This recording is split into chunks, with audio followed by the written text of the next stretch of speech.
Good morning. Nice full room here. How are you gentlemen doing? I'm doing awesome. Are you with the Millers? Okay. We'll take about 10 minutes and then we'll turn it over to you. How's that? Not a problem. You can stay there in case a mob or rush or anything like that. Yeah. I got Gary here today with me. Gary's going to be answering some questions about our storage a lot in the back, the gates back here. We need to talk about that. He's also going to give you some updates on some of the things we're doing around as far as cleaning, things like that. I've been accused of not waving of everybody, the Tanglewood wave. So that's all. I told him, I said, that cannot be true. I have carpal tunnel from waving so much here. But the real Tanglewood wave is that dog bag that they wave in the morning at me. Right? That's every morning when I go down here. Somebody waves at me, they go. Someone will get me a dog bag too, so I can wave back. I'm just teasing. All right. One of the things we need to talk about is the party for Wednesday, the fire ring, the bash party. We're going to postpone that. The high that day is in the middle 50s and the low that night is 30. So we're going to postpone that till the following Wednesday. That's what I was told a while ago. Any questions, any concerns, complaints? It's going to be too cold out there to cook out and have you guys out there at 30 degrees freezing to death. So that's next Wednesday. We're going to be starting planting some new plants as soon as the cold weather is up. We had planned on starting today on this, but we're going to be covering plants tonight instead of planting plants. We just had this cold air come through here, so we're going to hold off on that. On some serious notes, everyone saw or heard about the big fatalities and the wrecks right out here behind Walgreens Saturday? That was a horrible thing, wasn't it? Well, if we're not careful, we're going to have the same situation in this community. I didn't have this to talk about until I got hit with 3 people this morning as I walked through the door again about the speeding in this community. It's horrible. Someone's going to get hurt. I talk about this constantly because safety is the biggest issue we have here in this community. And I'm older now, and I can't jump out of the way as fast as I used to. So it makes it very difficult, and I don't hear the cars coming like I used to. So there's a speed limit of 17 miles per hour. That's for everyone in this community, including us. And I understand our maintenance guys sometimes get a little excited on these golf carts, and we'll have that conversation with them. But let's each monitor ourselves. 17 miles an hour is 17. You know, there's a difference between 17 and 20. So I'm not sure what happened behind the community down here the other day, but my understanding from listening and talking to some of the police officers that were area, you know, this person came out, I believe, of the gas station and was going way too fast. And as a result of that, a couple of people died. And we just can't have speeding in this community. We talk about it. We're not going to be putting in speed bumps. Speed bumps is not an option in our company. There's a couple reasons for them, so we can't monitor it like that.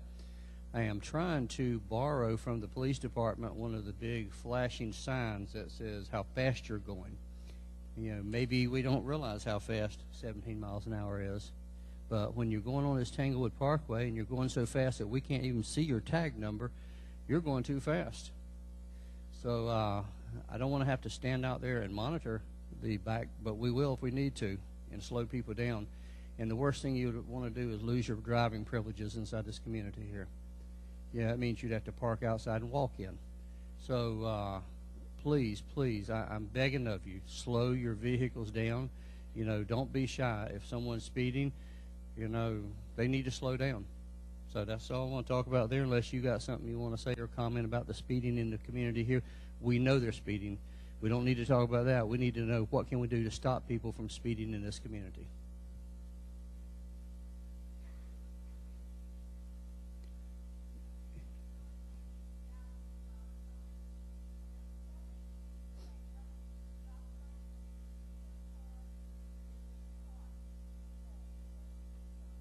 That is correct. She mentioned the stop signs in the community. We pull up to them and we slow down, or we creep through them, and then, or we don't even slow down sometimes. So we just turn the curve and keep on going Stop signs are there for a purpose. So please, again, observe all the signs. The 17-mile-an-hour speed limit and the stop signs need to be observed. So don't be surprised if we don't chase you down and have a conversation if you're speeding or don't stop at the stop signs. And it's for the benefit of everyone in this community here. The next thing, I was, okay, all right. I'm sorry I didn't see you. I have to holler. I told you I was older.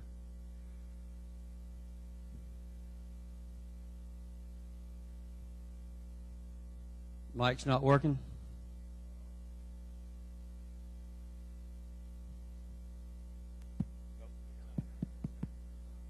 I want to tell you the worst offenders of speeding. I live on the circle. It's UPS, FedEx, and that trash truck.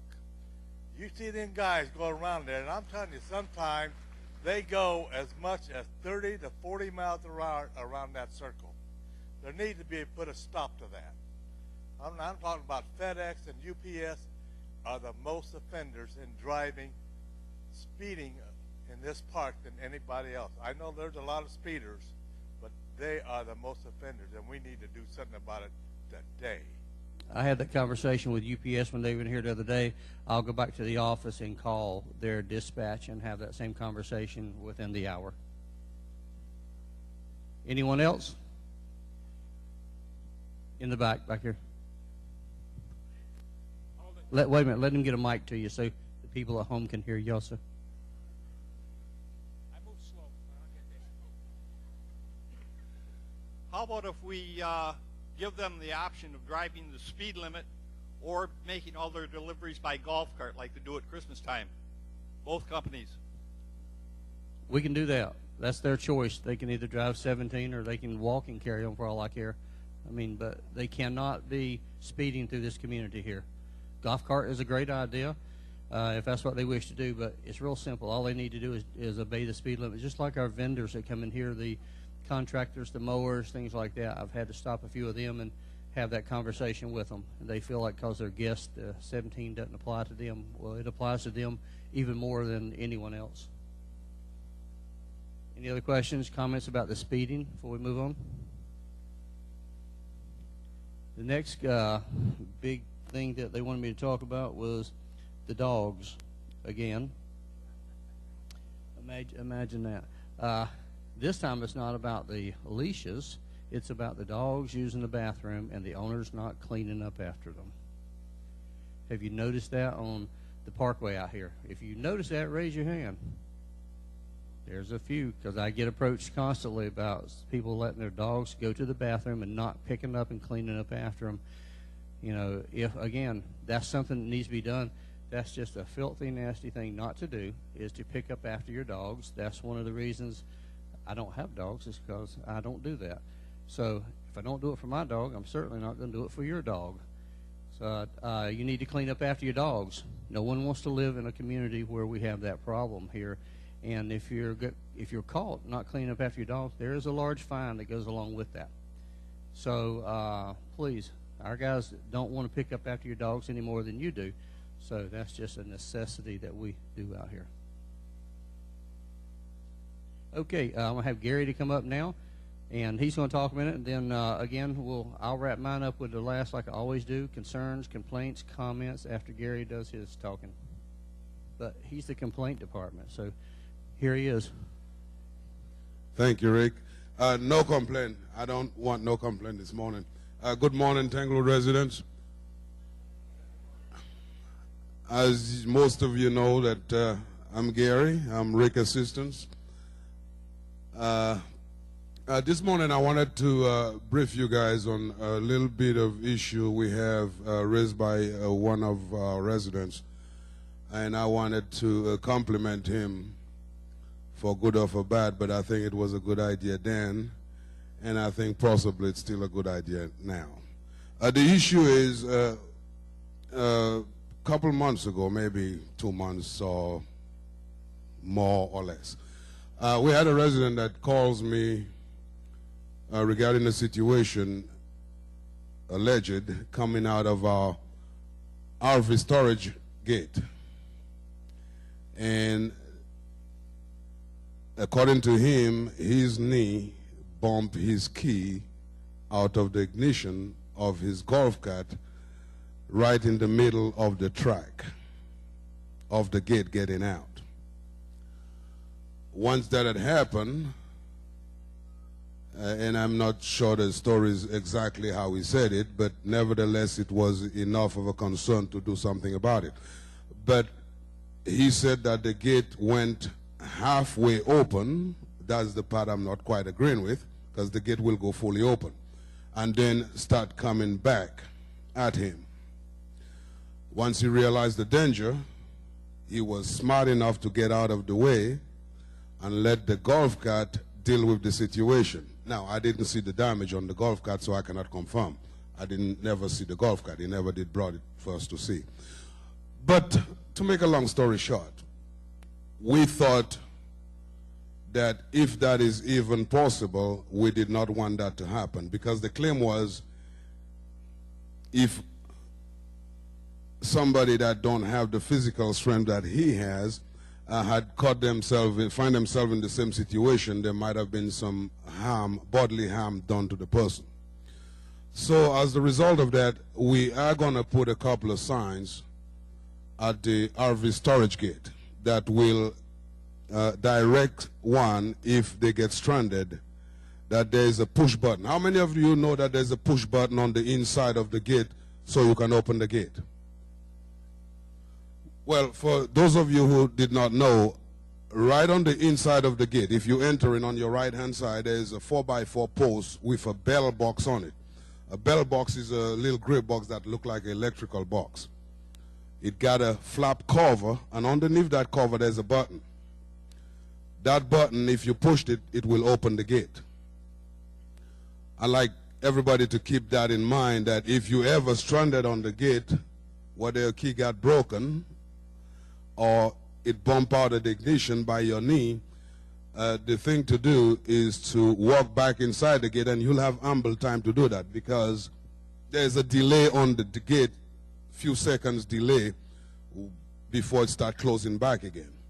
It will open fully, then before it starts closing, there's a delay before it starts closing. And so what I'm saying is, if you're driving a golf cart, if you drive a truck, you don't have no problem, because there's a loop, there's a safety loop on both sides of the gate. So the truck is long enough, even though you're in the middle of the track, to still cover that safety loop and will hold the gate open. But if you're driving a golf cart and get stranded in the middle of the gate, your option is to get out, push that button, and it will reopen the gate. Now, what you do after that, if you're strong enough to push your golf cart, or if in this case, if you have to put your key back in the ignition, it will give you ample time. That's all on that subject. The sign will be coming shortly, and there would be one on the gate, and underneath that button we talked about, on that post, there will be a sign that will say emergency button here, something to that effect. Any question on that? Okay, well, we'll move right along. I just wanted to brief you guys on what we have coming up and what's the situation in some of the things that you've probably seen out in the field. Example, you probably seen some cones in the road. We have about 3, maybe 4 sinkhole yet to fix. And I'd like to ask you guys to bear with me before you raise any cane. We're just coming out of a holiday. My staff have been very short because I've had most of my guys on vacation. Now they start trickling back now. So we will be addressing those in the very near future. And this time we're going to be doing it ourselves. So just bear with me a little bit, because if they get to a hazardous condition, I'd like you guys to report to me immediately, please. The reason I said that, because with all you guys here, that's probably several hundreds eyes. And that many eyes seen better than 2 any day. So not only on that, anything else you guys see that's not look right or not seems to be right, we'd like to hear about it. We are here to try to make life as easy as we can possibly make it to accommodate you find residents. The other thing I wanted to briefly mention is also we have a ton of green fences. Our PVC fences are green, and I'm sure some of you, if not most of you, have seen it and probably have made comment to a friend or to yourself or thoughts about it. And again, we fall in the same situation. Very short staff, but we started on it, and we are going to be working on it. In the next 2 weeks, I'm hoping we'll have all of our fences clean. So just give me a little time there. Work with me. One other thing. You guys might notice that Christian Sheffield, one of my employees that used to cut most of my grass here, have been missing, or you guys probably may have not noticed, I don't know, but he's gone on an extended leave. He's supposed to be back with us in 3 months.